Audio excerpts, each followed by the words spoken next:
कि नीतीश कुमार के लिए एनडीए या भाजपा के दरवाजे सदा के लिए बंद हो चुके हैं। तो हमें ये नहीं समझ में आ रहा था कि उनको ये बात बार बार कहने की आवश्यकता क्यों पड़ रही है।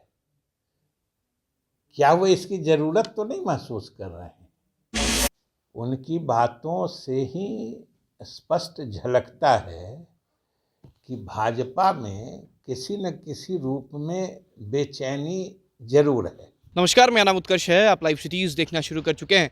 बिहार के वित्त मंत्री विजय चौधरी ने अमित शाह पर निशाना साधते हुए कह दिया है कि कल जिस तरीके से उन्होंने वाल्मीकि नगर और राजधानी पटना के बापू सभागार में नीतीश कुमार को लेकर जो भाषण दिया है कि बीजेपी अब कभी नीतीश कुमार को नहीं बुलाएगी, तो पहले ज़रा ये बता दें कि नीतीश कुमार आने के लिए कब तैयार हैं। इतना ही नहीं, हताशा की बात भी की है उन्होंने और साफ कहा है कि उन्हें इतनी परेशानी क्यों हो रही है। क्या नीतीश कुमार और जेडीयू के बिना उनका काम नहीं चल रहा है?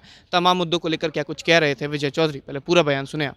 कल यानी शनिवार को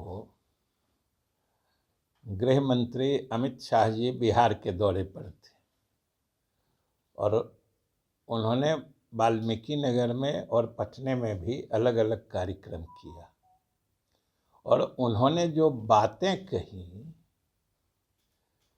उससे कुछ अलग ही किस्म का मतलब अर्थ निकलता है। उनकी बातों से ही स्पष्ट झलकता है कि भाजपा में किसी न किसी रूप में बेचैनी जरूर है, क्योंकि उन्होंने जो बातें कही वाल्मीकि नगर में भी कहा, पटना में भी कहा कि नीतीश कुमार के लिए एनडीए या भाजपा के दरवाजे सदा के लिए बंद हो चुके हैं। तो हमें ये नहीं समझ में आ रहा था कि उनको ये बात बार बार कहने की आवश्यकता क्यों पड़ रही है। क्या वो इसकी ज़रूरत तो नहीं महसूस कर रहे हैं। और सबसे बड़ी बात कि नीतीश कुमार कोई एनडीए में अपने दाखिले का आवेदन लेके भाजपा के दरवाजे पर तो नहीं खड़े हैं। फिर इस तरह के बयान का क्या अर्थ हो सकता है? उसमें भी कहीं एक बार निकल जाए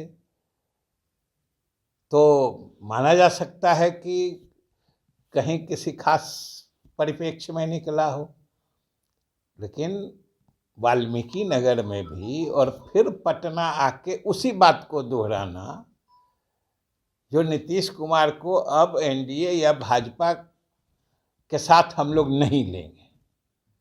नीतीश कुमार ने तो कभी नहीं कहा है कि हम नीतीश कुमार ने एनडीए या भाजपा से अलग होने का फैसला भी खुद से लिया था और उन्होंने कभी नहीं कहा है कोई वो तो उसमें दाखिला चाहते नहीं है। तो बार बार ये कहना, ये उनके अपने अंदर या जदयू के बिना लगता है कि भाजपा हताशा के भाव में है। क्यों कोई कहेगा कि बार बार नहीं इनको हम नहीं लेंगे? या दो ही बात हो सकती है, या उनके कार्यकर्ताओं में चर्चा होती होगी कि भाई बिना नीतीश कुमार के हम लोगों का कोई भविष्य नहीं है। अपने कार्यकर्ताओं को शायद लगता है समझाने के लिए कह रहे थे कि भाई अब हम नहीं लेंगे। नहीं, तो हमें तो इसका कोई औचित्य नहीं दिखा। जो कोई उसमें भी भारत सरकार के गृह मंत्री और पार्टी सोपान में भी नंबर 2 माने जाने वाले इस तरह का बयान ऐसे दे नहीं सकते हैं।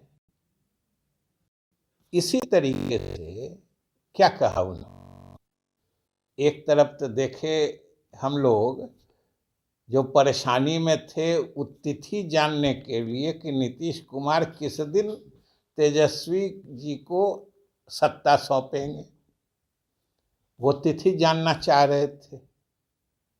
और बिहार के लोगों की तरफ से या बिहार के लोगों को वो तिथि बताना चाह रहे थे।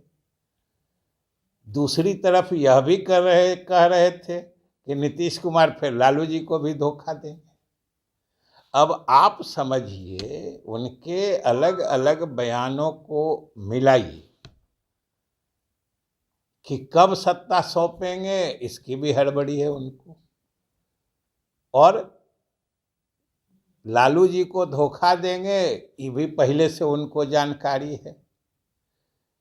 तो इतना उच्च पदासीन व्यक्ति का इस तरीके से उलझन भरी सोच, ये कहीं न कहीं कोई निराशा का भाव ही प्रदर्शित करती है।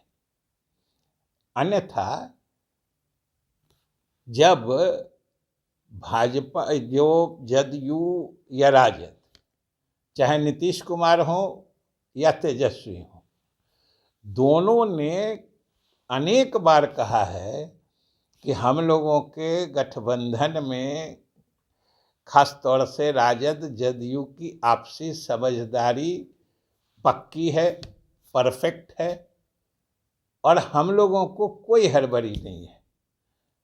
राजनीति अपने स्वाभाविक गति से चलेगी और महागठबंधन मजबूती से नीतीश कुमार के नेतृत्व में काम कर रहा है, और इसका मकसद और इसका लक्ष्य आने वाले लोकसभा चुनाव में एक ही है, और वो है कि भाजपा को इस देश के सत्ता से अलग कर।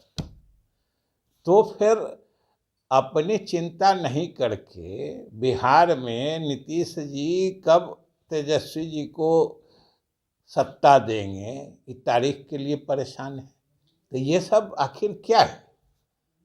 अपनी बात उन्होंने बिहार के लिए क्या किया, ये तो कभी नहीं बताया।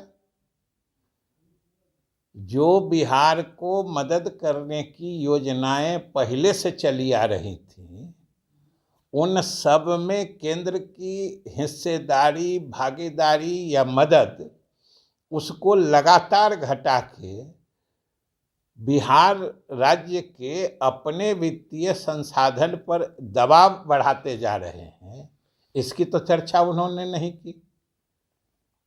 और आज हकीकत यही है ना कि हम लोग अपने संसाधन के बल पर या जो संवैधानिक व्यवस्था के तहत हमारे यहाँ से ही जो कर वसूले जाते हैं, उसमें हमारी जो हिस्सेदारी है वो हमें मिलती है, उसकी ही बदौलत आज देश में हमारी उपलब्धि हर विकास के मानक पर जो राष्ट्रीय औसत है उससे ज़्यादा है। ये तो हमारे सरकार या हमारे शासन की प्रामाणिकता है, जो हम हर मानक पर राष्ट्रीय औसत से लगभग ऊपर हैं, और ऊपर रहने के बावजूद हम लोग गरीब हैं। ऐसे ही स्थितियों के लिए तो विशेष मदद या विशेष राज्य के दर्जे का प्रावधान किया गया है, जो बिहार के लोग चाहते हैं। और इसमें तो सब पार्टियों ने मिल के ये निर्णय और ये मांग की थी, भाजपा उससे अलग नहीं थी। और भाजपा आज केंद्र में शासन में है, तो उनको ये भी बताना चाहिए ना, जो हम विशेष राज्य का दर्जा या विशेष मदद क्यों नहीं दे रहे हैं, और जो पहले से केंद्रांश मिलता था उसमें भी हम कटौती क्यों किए जा रहे हैं। इस सब के संबंध में तो कुछ नहीं कहा, केवल खोखली राजनीतिक बातें हैं कि अब नहीं आने देंगे। अरे भाई, जाने को कौन चाह रहा है जो आप नहीं आने दीजिएगा। तो इसलिए हमें जो एक चीज़ स्पष्ट दिखा या लगा वो यही है कि कहीं से न कहीं से पूरे भाजपा में बेचैनी है, और सब लोग माने अकबकाहट में है, क्योंकि इस तरह की भाषा, उटपटांग भाषा जिसका कोई अर्थ नहीं हो, ये लोग उसी समय बोलते हैं जब नैराश्य भाव में होते हैं। तो ये अब इन चीज़ों की चर्चा छोड़ के बिहार जब भी वो आए, तो हम लोग बिहार वासियों के तरफ से ये जानना चाहते हैं कि आपने कहाँ मदद की है बिहार की। और चूँकि बहुत लंबा चल जाएगा और हम लोग अनेक अवसरों पर बताते भी हैं। हमारी प्रामाणिकता या हमारी उपलब्धियां तो ऐसी हैं कि हमारी उपलब्धियों को देख के उसको मॉडल मान के आपने पूरे देश में उसे लागू किया है, इसका जिक्र नहीं करते हैं। तो वो आना चाहते हैं, नहीं आने देंगे, कब मतलब गद्दी सौंपेंगे, धोखा देंगे। भाई कितने दिनों तक इस तरह की गफलत वाली राजनीति चलेगी? बिहार की जनता सही चीज, हर चीज अच्छी तरीके से समझती। तो आपने साफ सुना किस तरीके से विजय चौधरी जो हैं वो केंद्रीय गृह मंत्री अमित शाह पर तंज कस रहे थे और साफ कह रहे थे कि ज़रा ये बता दें कि नीतीश कुमार जाने के लिए कब तैयार हैं, और लगातार जो वो सोच रहे थे कि तिथि बता दें कि कब नीतीश कुमार तेजस्वी यादव को ठगेंगे, लालू यादव को ठगेंगे। तो ये वो नहीं है जो ऐसा होने वाला है। इतना ही नहीं, कई बातों को लेकर विजय चौधरी ने अमित शाह पर निशाना साधा है।